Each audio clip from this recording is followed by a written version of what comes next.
able to be a part of this discussion this week. We've been able to have great discussions with so many authors over the past 8 weeks. It's just been so enriching for me personally. So if you're here with me live, please do drop your city in the chat.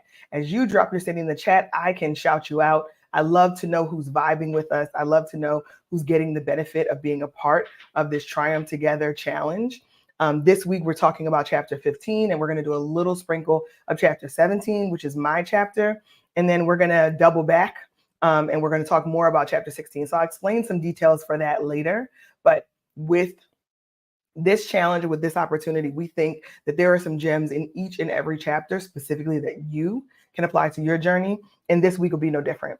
So I am going to bring to the stage one of my co-authors who is going to participate in this Triumph Together challenge with me this week, Miss Sharita M. Rollins. So welcome, welcome, welcome, Sharita. We are so happy to have you. It's a pleasure to be here. Awesome. I'm going to read a little bit of your bio, and then we're going to jump right into the discussion. So Sharita Rollins is an experienced people manager and training development leader for Oracle, overseeing learning and delivery for a government contract. She is focused on nonprofits, speaking, team building, and real estate sales. She leverages strong communication skills and a master's degree in curriculum and instructional leadership. And she said her chapter is adapted from her book, A God and a Plan. God and a Plan, not a God and a plan, the only one God and a plan. Oh, look, and you got your copy right there with you. I love that. Fantastic. So welcome, welcome, welcome, Sharita. I'm looking forward to this discussion because I read your chapter, and as reading your chapter, every time I go back, right, I read the book, The Total Anthology, the first time when we first got it, more as like an emotional response, right? Like, oh my gosh, it's here, got to do it, got to get through it. Like, there's so much, this is such a rich experience. Then when I went back, when we were going through our discussion and preparing for our discussion, I was like, oh, I forgot, she went in deep here, and I loved it. I loved even the term escalator blues, because I think that that's something that we can apply in a lot of different scenarios. But before we jump into your chapter specifically, I would love to hear your perspective more broadly. As we take a step back, and we're talking about Triumph in the Trenches, specifically around navigating success for Black professionals. And every time I say that, I think, okay, so we know what we're talking about relative to Black professionals. And then there's a mainstream kind of narrative that may be giving professional advice, that's definitely giving professional advice. What's missing from the mainstream discussion that you wanted to make sure you tapped into and were able to amplify when you contributed this chapter to the Triumph in the Trenches anthology? Absolutely, Leah. Thank you so much again for allowing me to be here today. If I'm thinking about what's missing, my heart has always been for our early careers, our college graduates, those new to the workforce. I find myself often sitting alongside them, answering questions and seeing how they're doing, just checking in on them. And I think part of the discussion is that for our Black professionals that are going into the workplace, I am asking the question, are we really preparing them? Are they really ready? Do they understand from the moment they go to their first corporate internship or the moment they enter the doors on day one in corporate America, what it's going to be like emotionally, since I'm an emotional intelligence coach, what it's going to be like professionally, what things will come up like being polished, like our colleague Dr. Bumpus talked about. Those are the things I'm wondering. Are we really having the hard discussions before they enter the doors? So I love that you mentioned early career development folks for a couple of reasons. One is I aspire to be around youth as frequently as possible because it's just like, oh my gosh, look at the world, look at all this potential. So I absolutely love it, and it takes me back to my days when I was able to recruit for organizations and be able to be on college campuses or going to the National Society of Black Engineers Conference, National Black MBA conferences, really those places where you see just the best and bright Yes. Black talent. And it's like, oh my gosh, I would leave there and feel like, okay, I'm good. Like my spirit is rejuvenated because I got to see them. But then on the flip side of it, there would be scenarios where I would engage with a student and I would see that they were not as prepared, right, as some of their counterparts. And you would see this wide gap that lots of students were kind of, very ambitious, but didn't have the substance that was going to be necessary in order to stand out from their peers or even stand out in the interview process. So I always felt torn because I would want to pull them aside, and I did often pull them aside, have a quick conversation to say, listen, the way you showed up, it has to be better than this, and here's how you go about it. And I got chastised multiple times for doing that because it's like, well, if they're not ready, they're not ready. But I don't believe that that's our responsibility as leaders. So when you say you're sitting beside them, how are you coming across these young people who are looking for guidance and looking for career resources so that they can navigate these spaces successfully? Yeah, so Leah, it can come over two different ways. Sometimes it's get out of my business. What are you talking about? Why are you here Facts. asking me questions? Facts. And other times it's thank you. I appreciate it. I didn't know that. I needed to understand. And you don't know which one you're going to encounter when you voluntarily enter into someone's space, and Sure. it has to be done delicately because you don't want to, put them off. You don't want to offend them. You don't want to, but there are a bunch of rules that you won't see written down anywhere and you won't know about until you get into a scenario like a workplace Mhm. mobbing, or you get into a scenario where you have entered the doors of a place where there's diversity, inequity, or scarcity, those things that are showing up where then it's not enough of us Mhm. to level the playing field. And yeah, you just don't know. It's trial You and error. don't. It's I love that you said scarcity, right? I love that you said scarcity because it means that that kind of imbalance can come from people who look like you. It could also Mhm, come from people who don't look like you when you're approaching these mhm. spaces. And as a young person without a full development of their own discernment, oftentimes they're not sure which one is which.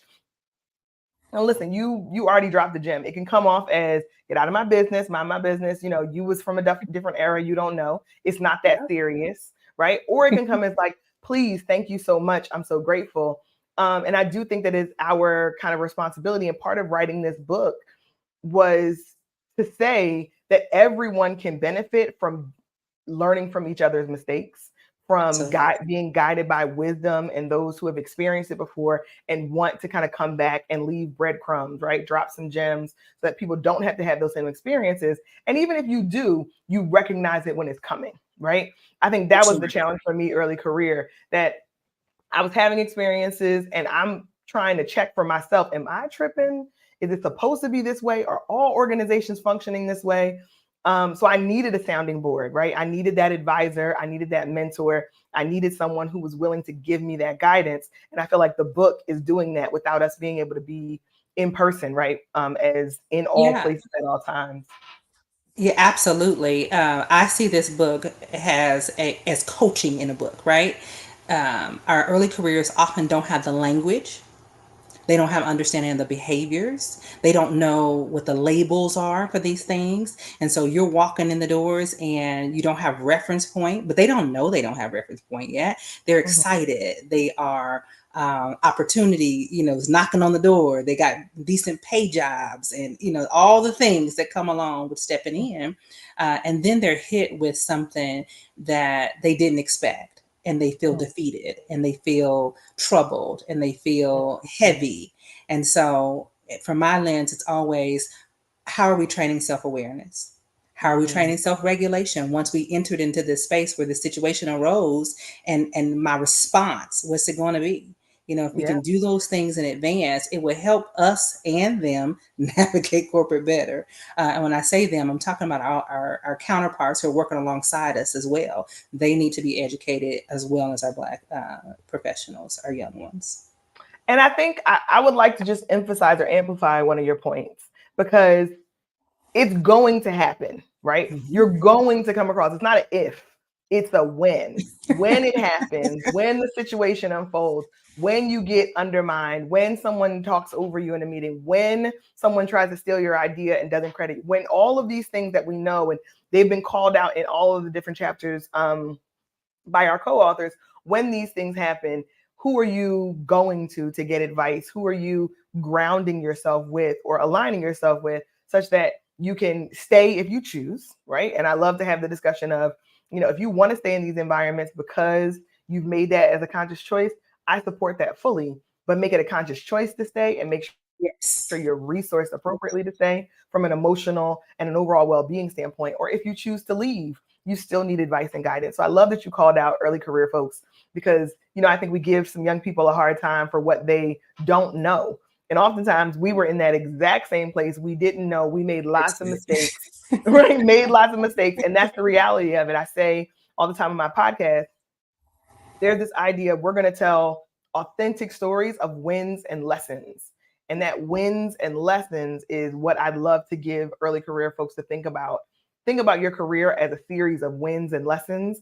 And if you apply what you learn from each lesson, you'll be able to stack up more wins. But it doesn't mean that you won't come against this adversity. It's going to come, right? It's very much Yeah, inevitable. It's going to come. absolutely. I love that. I love the wins and lessons. I think that each of us requires a plan on how we're going to navigate. And the only way you can have a plan is if you understand some of the things that are taking place. You have to have a plan for, what are my deal breakers in a scenario, and that you talked about, when am I staying, when am I going? What are the absolute deal breakers that I'm not going to be able to come back from personally? What Mhm. are the ways that I'm going to practice my self awareness or self reflection? And how am I going to respond when we're talking about regulation? Not only to myself, because I have a call to myself to be able to treat myself well and to manage my own behaviors, but Mhm. when am I going to respond to others who have brought me harm? And how am I going to do that? And so each scenario might be different, but we have to have an idea in our minds and in our hearts of what steps we're going to take to get there. And unless we've had some of these, earlier conversations, or we have a mentor to guide us through these processes, we don't typically get to that point. Yeah. I think there's a lot of emphasis for universities, and this is more of an opportunity like to sound the alarm to be able to partner with universities. There's a lot of emphasis on specific book learning and technical skills, very little emphasis on soft skills and emotional intelligence when Mhm. these early career folks are joining organizations. So who is responsible for creating that handoff such that those folks can be successful? I think that question is still being discussed, but ultimately, people like Sharita, people like myself, are working to be that bridge so that we can make sure that when you join organizations and when organizations seek out Black talent, that you have the right resources to set them up to be successful, as opposed to just getting the metric of we hired them and that was it. There does have to be some work and some cultivation in order to see them be successful. So Absolutely. you had your anthology chapter really touched me, specifically around this escalator blues, right, which is the title of your chapter. So just talk to me a little bit about why that imagery was so important for you to share, as you really talked about your own experience of it basically having a panic attack during your first day in a large corporation. So why was escalator blues what you kind of pulled out of that and that imagery? What do you want people to take away from that? Yeah, as we're thinking about sharing our stories, I think we definitely want to be compelling with them. And the escalator incident, as I call it, was real life. I was literally at the bottom of an escalator, and I was watching individuals come through in droves as my mind saw it, and they didn't look like me. And I thought that people would resonate with the idea, because we all know what an escalator is. We all Mhm. know what it's like to be at the bottom. We've all been to the airport, and then people are coming down on both sides, and you can see them flowing through, or in an office park where it's lots of folks for a convention or something. And so I think we get it. And it was powerful to me because if there are too many people on the escalator, for instance, we all feel a little tension, when we're back to back and front to front with folks. And I'm hoping that the imagery allow people to see how grand the moment was. Mhm. It was grand. It was a panic attack. It was a moment where I did not expect to be overwhelmed or overtaken, and I had never experienced that before. And so, as people are reading the book, I hope that it resonates with them as well. So the reason why it resonated so much with me was not because I had shared the panic attack experience, but Hmm. I could feel the difference of navigating space as the only, as the Mm-hmm. first, Mm-hmm. in a lot of spaces. And what you were describing in your chapter so vividly in this excellent escalator moment story was, I'm aware that I'm alone, right? I Mm-hmm. am more aware that I am the only in this situation, and my awareness is heightened. And I could think about several moments and instances and examples. And that's the reason why I feel like the book is so powerful, is because you are giving someone who may be experiencing this right now language to be able to apply. You're also giving them reference, like, okay, I'm not alone in my thoughts and my feelings. Because a lot of times that's what I hear professionals saying, like, maybe it's me, maybe I'm tripping. And like, we all can benefit from some self-evaluation, right? We can all benefit from taking a moment and think, like, how did I contribute to this? But you're not tripping, right? We had completely similar experiences in different parts of organizations in different regions of the country, but still understood that feeling of alone and that feeling of isolation. And what do you do with those feelings? How do you navigate that? And I just want to add one more thing, and I want to give you an opportunity to help share or illuminate more about your chapter. I think that there's a perception that we should be grateful and we should be so excited often to be in these spaces, right?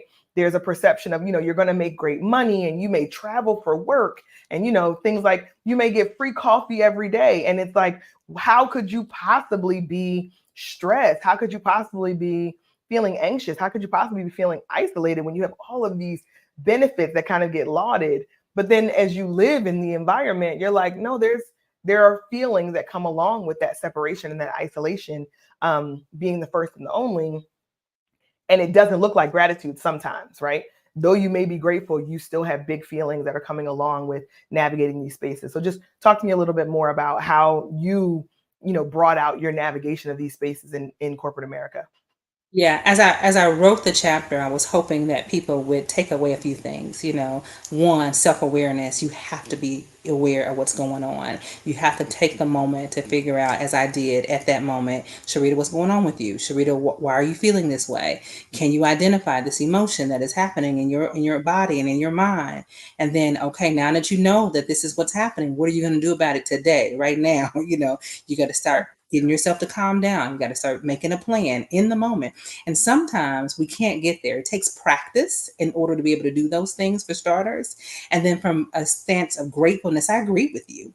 People do have a perception of gratefulness. And at one point in time, I think I might have been in that lane unintentionally, thinking that, oh my God, this is awesome. I used to have a thing that I said, facts over feelings.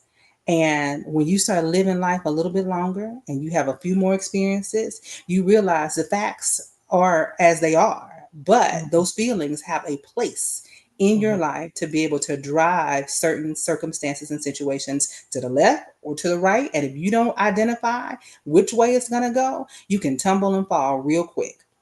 And so I want people to understand that we identify the emotions, we identify the circumstances, and then we figure out what we're going to do with them so that they don't overtake us. And no, it's not gratefulness all the time, because there are real life factual experiences that are being taken place. We got to Mhm. figure out if we have any ownership in them, because sometimes we do. We have responded inappropriately. We didn't do the task on time. We didn't show up to work. Whatever it is, for our own ownership, we have to own that. And after we've owned it, then we have to identify, okay, yes, I own this, but that does not negate what's happening over here. How are we Mhm. going to deal with both scenarios so that we can get to a resilient end to whatever it is? Because I think the part about gratitude that are always the part about expectations of gratitude despite the circumstances is actually adding more trauma. Oh, Because yes. personally, I really do believe that regardless of what you're paying me, regardless of what the organization title and all of those things are, ultimately we're going into these environments because we can add value and because we deserve respect as human beings, right? So if my gratitude is the only emotion that you can translate from me as an employee to the organization, then we're in a dangerous place. Because that means when I command respect, that means when I have an expectation of equity or I have an expectation of true collaboration or acknowledgement, the things that go along with creating a good employee experience, that means you can't hear those things. or you're tuned out to those things as an organization. So I really try, as I'm working with large organizations, think about not just what the frustration is or the experience that that individual is having. If you only expect them to be happy and smiling and jovial every day and negate their own experiences, essentially, you are not allowing them to be human. You are not allowing them to have the full experience that is necessary as a human and as an individual, which is then going to stifle everything that you brought them into the organization for to begin with. So, like, why poison your own well? Like, what are we doing? I love that. I Do love better. it. Yeah. You're absolutely right. And I now, with a lot of my teams, engage in an activity where we're starting our days talking about what are the emotions that we feel at the start of the day, and what do those emotions mean to not only us, but how does it show up for the other person? We don't do that well when we're talking about how do I feel. Oh, I Mhm. feel good. I'm okay. Things like that. But even today, giving them additional emotional language, emotional Mhm. vocabulary to be able to go beyond. I was angry, I was hurt, I was saddened, Mhm. to know I was frustrated, and this was why I was frustrated. I was agitated, and this is what the agitation was. In your case, at grateful, there's spectrums to this, but positive or negative? Do we Yeah. identify those? And again, how does it impact the other person on the other side?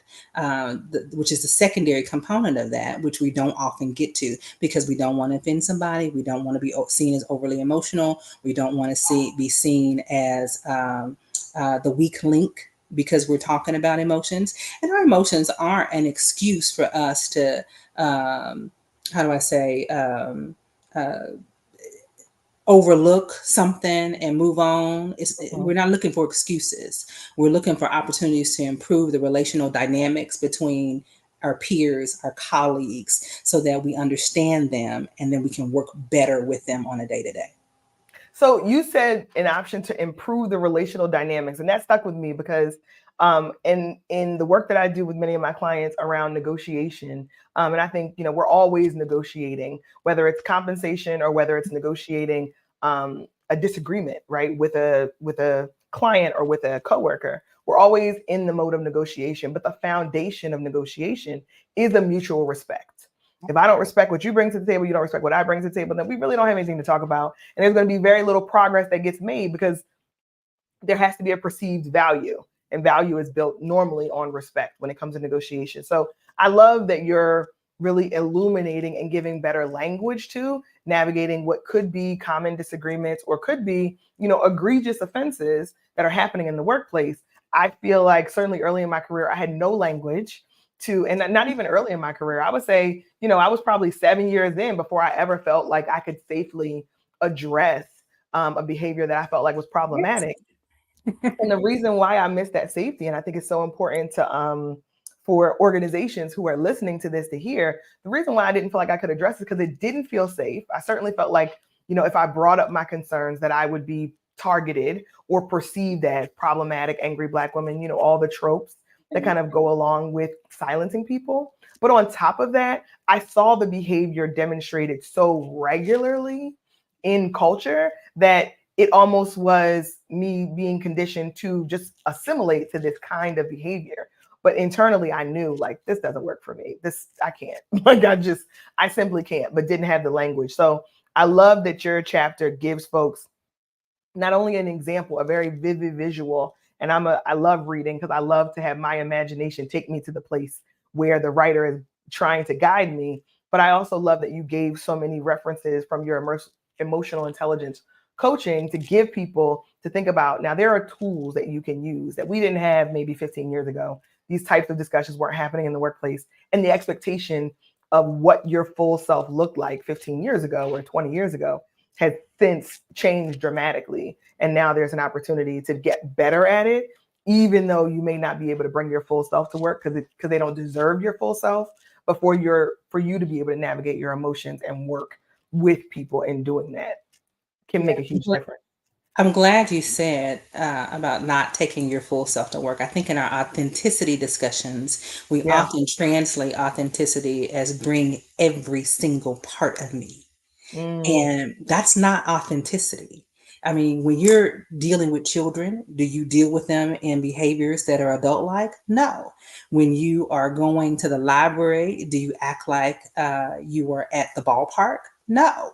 And so when you're showing up authentic, you need to show up authentic in the environment that you're in, which Mhm. does need safety. It does need mutual respect. And I love in my current workplace, at least, the individuals that I work with have grown with me in a space of mutual respect. So we can show up with each other very differently than we would have 6, 7, 8 years ago. But it's a progressive action. Mhm. It's an act of patience. It is an act of what I'll call vocal boldness, because you have to be able to share the good, the bad, the ugly, the challenge, the things that may be stated when people might just not understand how it impacted others. You Mhm. know, one of the things I talked about in my current workspace was the use of low hanging fruit, you know, as a term, and how that is viewed in different places differently. And so we were open to the discussion, provided some information to the team, you know, and they're like, okay, thank you. I didn't realize this, or I didn't know this, or maybe I did and didn't see it that way. And it's just as an education, we have to be continually educating one another when it comes to these things, whether it's our emotions, it's being bold, being authentic. All of those things require continual education. So I love that you talked about the difference between authenticity and how to show up in individual spaces, because I think it gives people permission to protect the parts of themselves that they don't feel will be safe as it relates to the workplace specifically. So I don't have to be authentic, and I don't have to overshare or be overtly transparent about Mhm. every dimension of myself in the Right. workplace if I don't feel like it's safe. And when employers make those kind of requests, I think there's an expectation of the employer that you will create an environment that is conducive to that person not being harmed. But the example that you gave around low hanging fruit, and I love that. I think you might have mentioned that on LinkedIn. So for folks who are following Sharita, go and read that post, because I was totally blown away by it. And the reason why I was blown away is because it sounds like the organization that you're talking about has a high level of receptivity to correcting what may be undermined in the past as like, okay, you're being too sensitive, but they're open to kind of correcting their language and behavior, which is phenomenal. So as you're navigating that space and consulting for other organizations, what are the leaders at the highest level in the organization doing to create a receptivity where that kind of work, those kinds of discussions are possible? I'd love to give like a tangible action that organizations can take such that it is possible for these kinds of discussions to be had. Yeah, absolutely. I'll use, you know, my organization as an example. We have ventured out into having discussions on emotional intelligence. And then in those discussions about navigating in the workplace, we're peeling apart with examples. What is a good example? What is a poor example? And then when you look at those examples, then you can see, I've been there. I saw that. I know that. And this is Mhm. the corrective action. And then as our ERGs, our employee resource groups, are expanding to cover not only our Black professionals, for instance, but our Asian Americans and our Indian Americans and so on and so forth. Those experiences are quite different. And as we have more discussions about them, have more interactions, more perspective giving scenarios is what I Yeah. call it. then we figure out how to interwork with one another better, and then we're continually having. And we just did a workshop, for instance, with all of our management teams. Just as I use this as an example, where we talked about, you know, what does it look like to engage with our employees in different spectrums, whether it is behavior based, emotion based. Preparing them for success. You know, they break it down into these different components. And I think every organization should be working that way, with emotional intelligence being a core factor.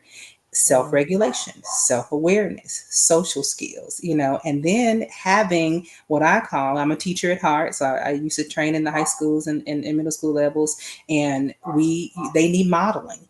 What does modeling look like? That's where Mhm. the core examples come in, and us talking about those core examples that we have. And if you don't get to talk about them, and it can get uncomfortable, and everybody can have different opinions, so we're going to agree to disagree as we're growing together.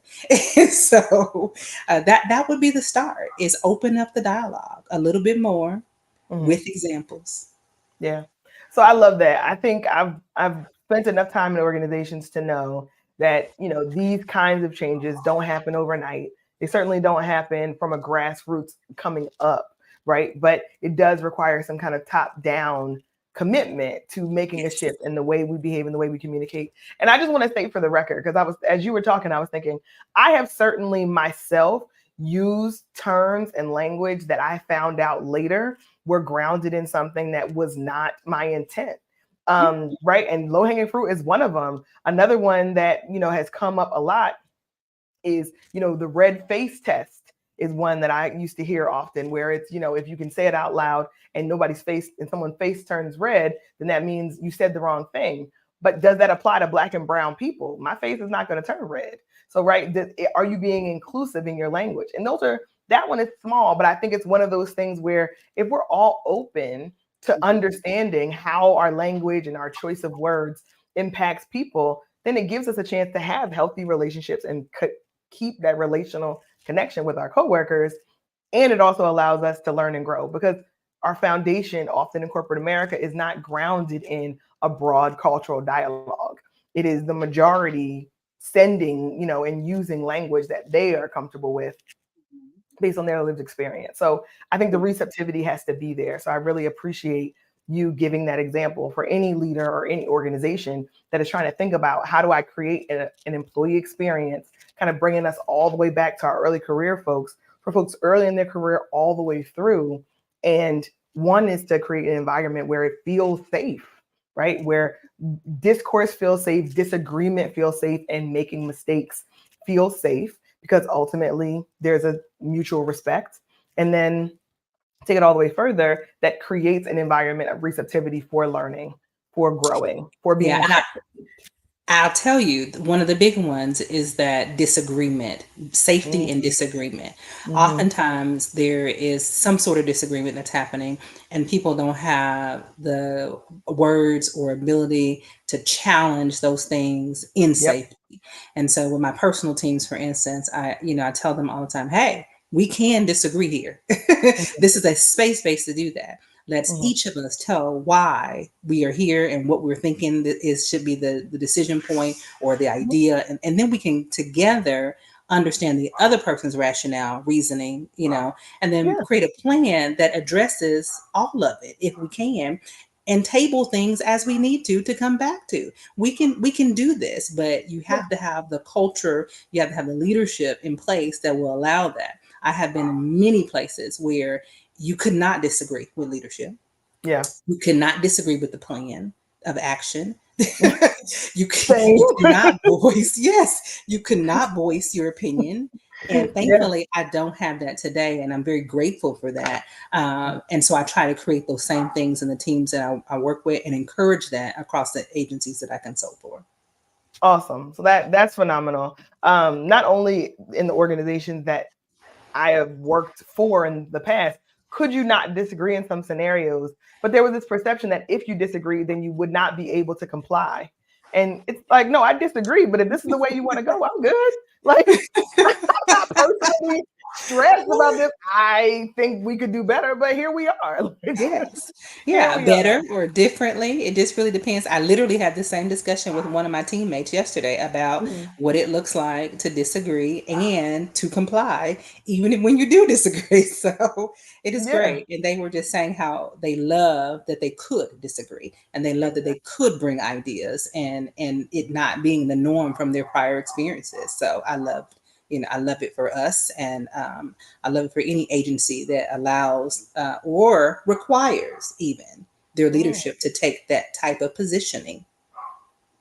Awesome. So then I'm going to just give people an opportunity. You guys just got a snapshot and kind of a taste of Sharita's chapter, you should definitely go and get the book. I mean, I've been saying this for weeks, and I'm going to keep saying it because I really do believe it is a tool and a resource that people in Absolutely. all stages of career would be able to benefit from. And even if your specific story or industry isn't represented in the book, we would love, as you participate in the Triumph Together challenge, for you to contribute, right? Ask questions and help us to make sure that as we continue to be practitioners of this work and we try to help Black professionals navigate these trenches, right? If you choose to stay or if you choose to leave, if you're a part of the discussion, we'll be better informed and we'll be able to contribute and be able to support you in a way that we might not have thought of. So we love that we're able to create this community, and this challenge invites people in. And we want to make sure that you can find Sharita wherever she is. So Sharita, tell our listeners where they can find you and how they can get in contact with you. You talked about your consulting services. So if they want to tap into the work that you're doing, how would they get a hold of you? Absolutely. So I can be found at sharitarollins.info/triumph. And again, that's sharitarollins.info/triumph. You can also find me right here on LinkedIn, if those of you who are tuned in on LinkedIn. And then I'm on Instagram at Sharita Rollins.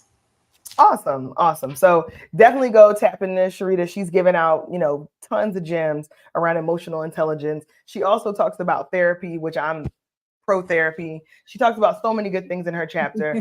So I'm excited to be able to be in collaboration with such talented leaders in our community and who are giving this work their all, right? Passionate about doing this work, passionate about navigating success for Black professionals and supporting them in doing it. So thank you so much for being with me here this week, Sharita. I look forward It to has being been able to. my pleasure. Good. I look forward to collaborating with you again in the future. And join us next week.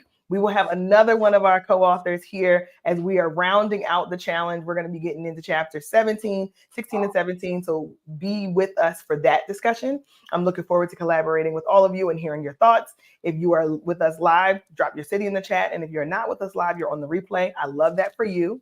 I love it for me too. But you can still leave us a comment so we can hear your thoughts from this discussion. So until then, I will see you all next Tuesday at 12 p.m. Eastern Standard Time for the next installment for the Triumph Together Challenge. Take care. Take care. Thanks, Leah. All right.